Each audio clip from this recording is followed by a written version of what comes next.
Women trailblazers who inspire us right now. Marianne Schnall is the author of What Will It Take to Make a Woman President? Conversations about women, leadership and power, and a founder of feminist.com and the What Will It Take movement. The opinions expressed in this commentary are solely those of the author. View more opinion on CNN. In 2020, Women's History Month comes amid a time of social upheaval and global fear over the coronavirus pandemic and resulting political turmoil. While for many the 2020 presidential race is now an afterthought, this Women's History Month does also mark the departure of the last remaining women candidates from the 2020 presidential field during an election year that also marks the centennial of women's suffrage. As Women's History Month comes to a close, many of us are afraid, angry and anxious about what's next, and there's arguably never been a more significant time to consider how women's history informs the present. In that spirit, I asked an esteemed set of women to reflect back on their lives and careers as leaders, drawing on historical moments or achievements by women that have given them hope and the fortitude to keep going. As Jennifer Siebel Newsom told me, we must continue to lift each other up, build partnerships, and fight for each other because when women rise, we all rise. Here is a glimpse at those inspiring stories and figures, who they are, what they've meant to these women in the past, and what they mean to them now, looking forward in 2020 and beyond. As trailblazing tennis legend Billie Jean King once said to me, "Whatever you care about, you can make a difference. You really can. Don't ever underestimate yourself. Do not underestimate the human spirit." Clara Barton by Madeleine Albright. As the global community grapples with a major public health crisis during this Women's History Month, I have been reflecting with pride on the leading role that women have always played and continue to play on the front lines of medicine and caregiving. In the United States, this story is perhaps best exemplified by Clara Barton, the founder of the American Red Cross and one of the most celebrated figures in the nation's history. Her life-saving work on Civil War battlefields and her lasting contributions to the betterment of society are a reminder of how much a determined woman can do. Barton was more than a dreamer, she was a doer whose legacy embodies a principle that is at the core of what America is about. That every one of us counts, no matter who we are, where we come from, or what our race, gender, or creed happen to be. As we confront the challenge of the coronavirus, we must all recommit to this principle, for it is the central pillar upon which healthy and united communities are built. Madeleine Albright is the first woman to serve as U.S. Secretary of State. She is the author of multiple books, including the shortly forthcoming Hell and Other Destinations, a 21st century memoir. Rachel Carson by Jane Goodall. In 1962, after 2 years studying chimpanzees, I went to Cambridge University to read for a PhD in ethology. There I was told there was a difference in kind between humans and other animals, that only we humans had personalities, minds, and emotions. But I have learned that this was not true from my childhood teachers, my wonderful mother and my dog, Rusty. So I refused to comply with this reductionist thinking. Eventually, because the chimpanzees are so similar to us biologically as well as behaviorally, most scientists accepted that we are part of the animal kingdom. But I received much criticism.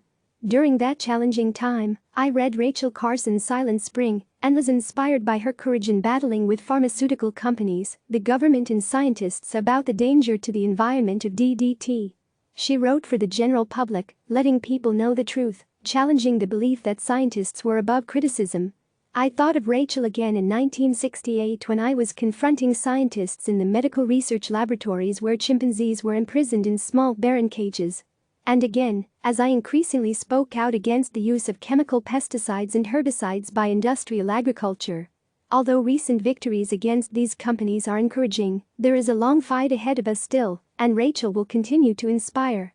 Because she never gave up, and she succeeded in banning DDT, despite the vested interests of corporations and the government, despite the fact that she was secretly battling the cancer that killed her.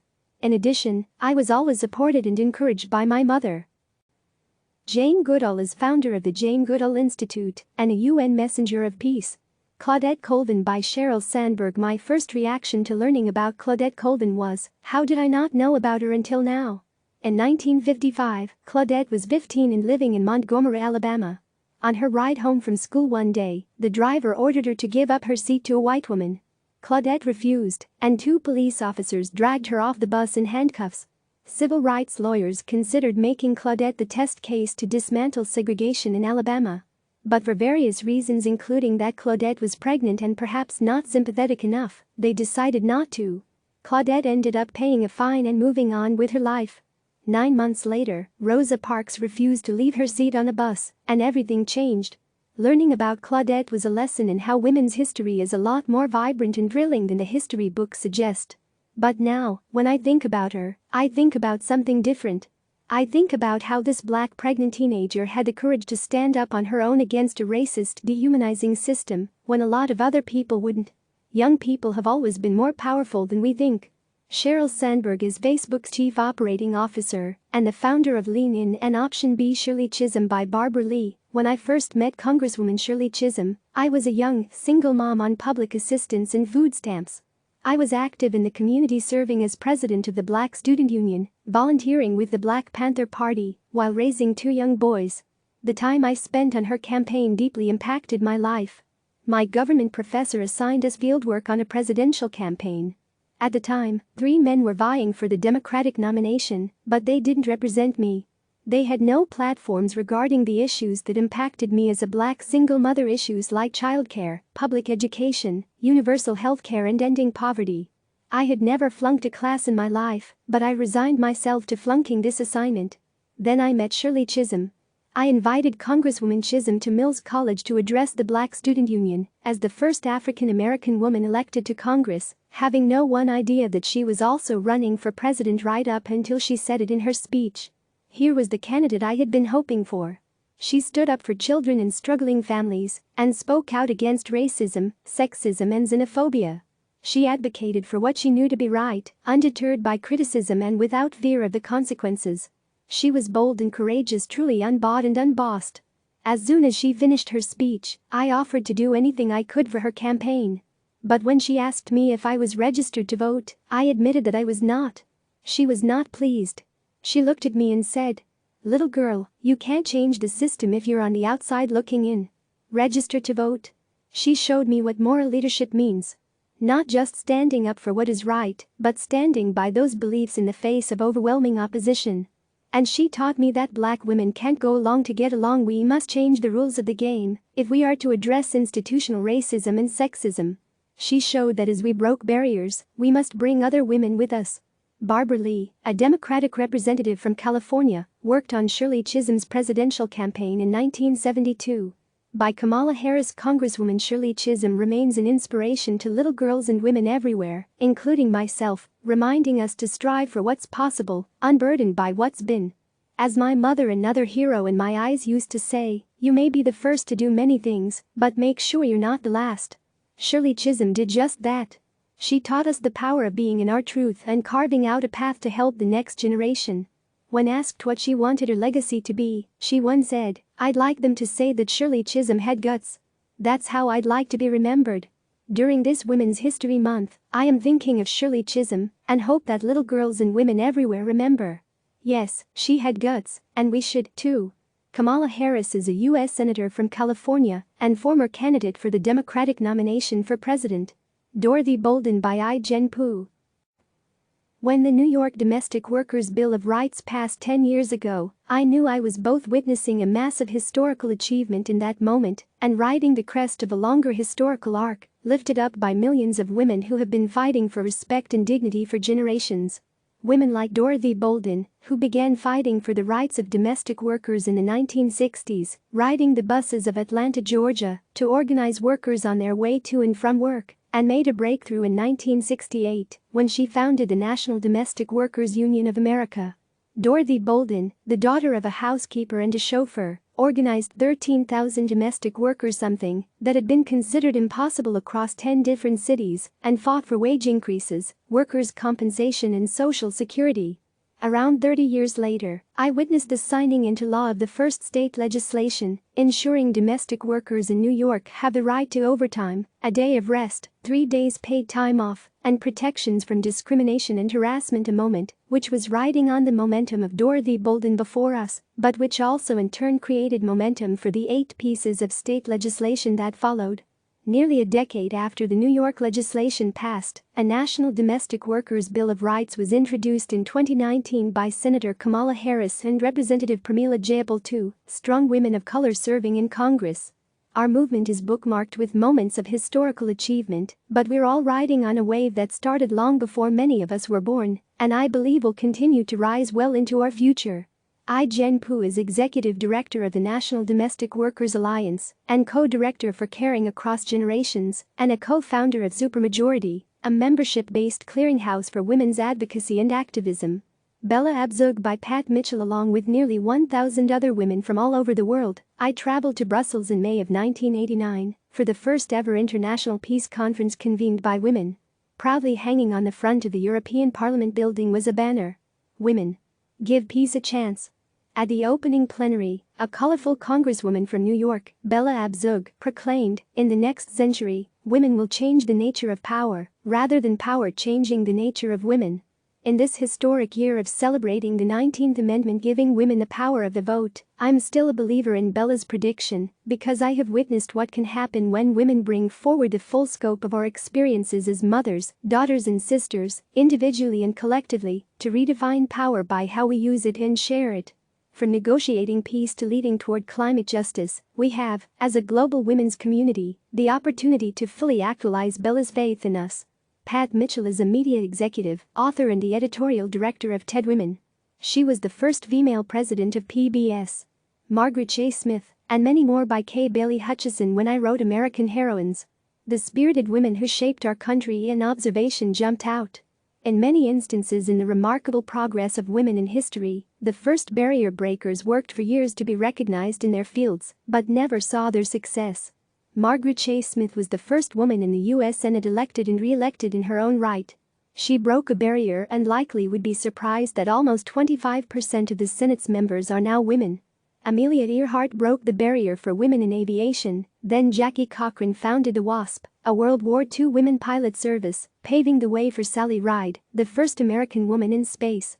Emma Willard fought for girls' public education, lobbying and speaking on the importance of educating girls in the early 1800s. Her lead started the movement which eventually spread to every state. And finally, suffragists rallied and marched for women's equality starting in 1848, seeking the basic right to vote and assure their voices were counted. It took over 50 years before their dream was realized, and none of the brave early leaders lived to celebrate or exercise this important right. It opened so many doors for the next steps to true equality. Many of the women who faced obstacles just because they were women never even dreamed of the women today running America's biggest corporations or leading their cities, states and judiciary as mayors, governors, senators, and Supreme Court justices, but they fought for equality and education. Their efforts opened the doors. We stand on the shoulders of giant spirits who fought for women's role in building our country in every field that contributes to the greatness of America. Kay Bailey Hutchison is a former Republican U.S. Senator from Texas. She is the U.S. Permanent Representative to NATO. Hillary Clinton by Kirsten Gillibrand. More than 20 years ago in Beijing, Hillary Clinton stood in front of the United Nations World Conference on Women and declared that human rights are women's rights and women's rights are human rights. Although Hillary's history-making speech was directed at the world, it felt like she was speaking directly to me. At the time, I was a young lawyer, but Hillary's words forced me to ask myself tough questions about what I was doing to make the world a better place. Hillary's speech got me off the sidelines. I became involved in the Women's Leadership Forum and worked at the U.S. Department of Housing and Urban Development during the last year of the Clinton administration. In 2006, I ran for Congress in a 2-to-1 Republican district and won. 2 years later, I won re-election, and then, coming full circle, I was appointed to Hillary's Senate seat following her appointment as Secretary of State. I can't imagine that Hillary would have predicted that her speech in Beijing would lead to her successor in the U.S. Senate, but I'm certain she knew that her words would inspire generations of women. Speaking for one of them, I'm grateful she did.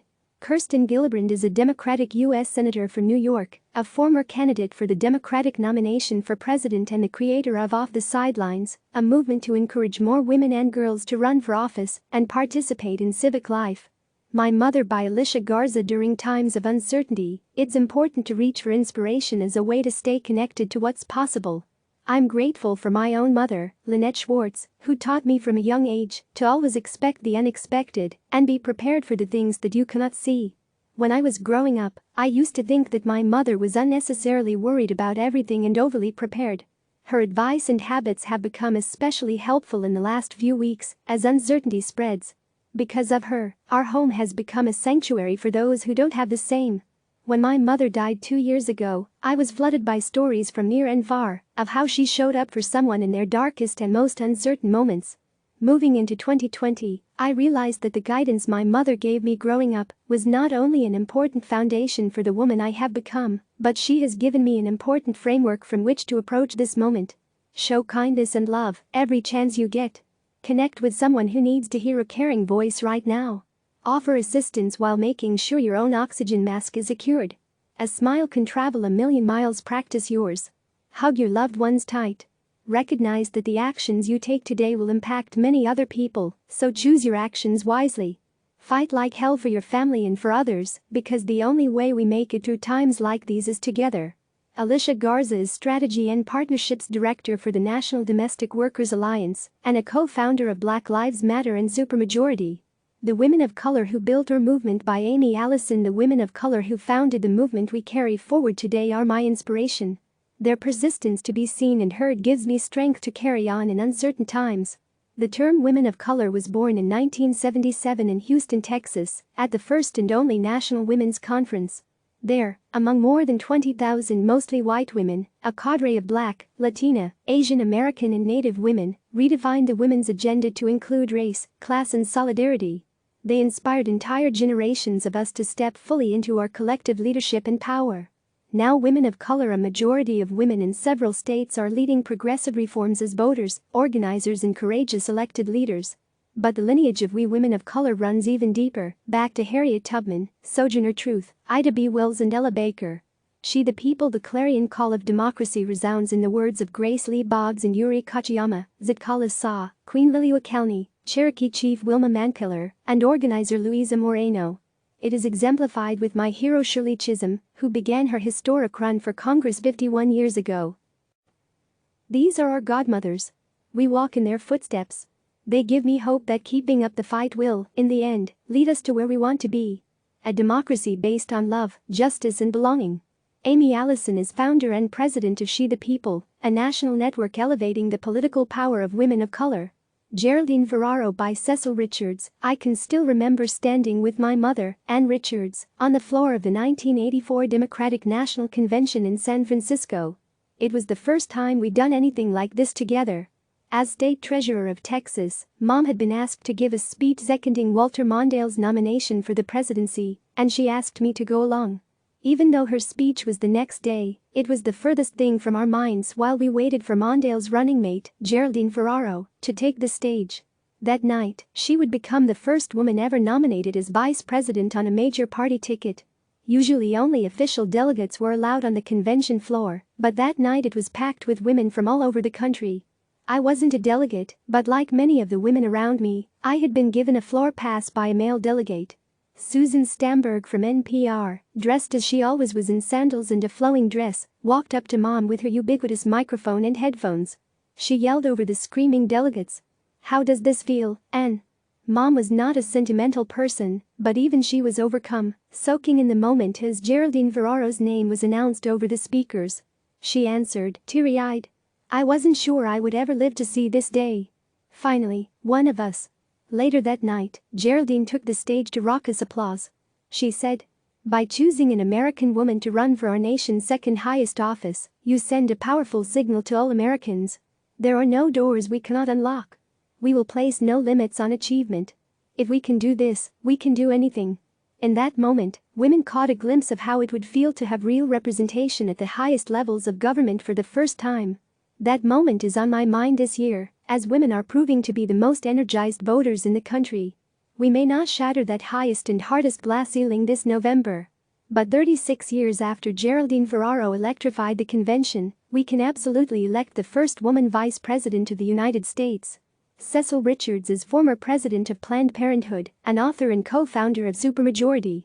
Harriet Tubman and Angela Davis by Patrice Cullors. As a young girl impacted by over-policing and over-incarceration in my communities, I was particularly grateful when I learned about the abolitionist movement that helped support enslaved Africans to gain their freedom. I would learn and relearn the brilliant story of Harriet Tubman, a young enslaved woman who would free herself from slavery and eventually free so many others, including her entire family. This kind of bravery helped me assess the life I was living and created a courage in me that translated into the work I currently do today.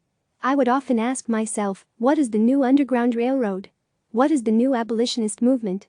That answer has come through one of my mentors, Angela Davis. Angela made sure that as a country we understood that prisons and police are the new frontier in our movement towards ending slavery. Angela believes deeply, and Tubman did too, that black people must be able to determine our own destinies. Slavery and imprisonment are antithetical to freedom, and that's why I've dedicated my life towards an abolitionist movement that embodies a vision towards healing justice, transformative justice, and community accountability. Patrice Cullors is an artist, co-founder of Black Lives Matter, and founder of Dignity and Power Now, a Los Angeles-based grassroots organization fighting for the dignity and power of incarcerated people, their families, and communities. Myself and Yourself by Elena Ross Lettinen. In my life, I have had many moments of self-doubt when I have felt that I lacked the knowledge, the background, the expertise necessary to deal with vexing issues. Most women have had such experiences. One such moment happened to me when I decided to run for my first congressional campaign in the summer of 1989. Long-term member of Congress and former U.S. Senator Claude Pepper died and a rare vacancy opened up for his Miami congressional seat. I was serving at the time as a Florida state senator, and many folks around my political circle were encouraging me to throw my hat in the ring. I resisted the rush to listen to those supportive voices. Why? Because I felt that I needed more time to become well-versed in international issues. Even though I was born in Cuba, became a naturalized U.S. citizen, and was immersed in matters related to world affairs through our community's involvement in the fight for freedom and democracy in our hemisphere, I still felt that others knew more than I did. I wanted more time to decide if I was truly ready to run or not. But there was no time to ponder this. The decision had to be made quickly. After encouragement from my husband and my father, I decided, hesitantly, that I would run for Congress. No crash course in national or international issues. It was sink or swim. And what did I find out in that campaign season?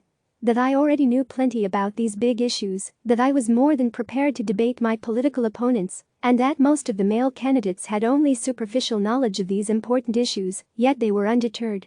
Their confidence knew no limits. So the lesson garnered from my first congressional campaign was to believe in yourself and don't think that you lack the preparation for the job you are seeking. Get prepared but never doubt yourself. And then, you will blow those guys, who seem so polished and ready, out of the water. Elena Ross Lettinen is a former Republican U.S. representative from Florida and the first Latina elected to Congress. Ida B. Wells Barnett by Kimberly Crenshaw. Born into slavery and orphaned as a young woman, Ida B. Wells Barnett was an uncompromising and courageous voice for race and gender justice. She resisted not just the terror of racism and the suffocation of sexism, but also the conventions that artificially limited advocacy against these isms.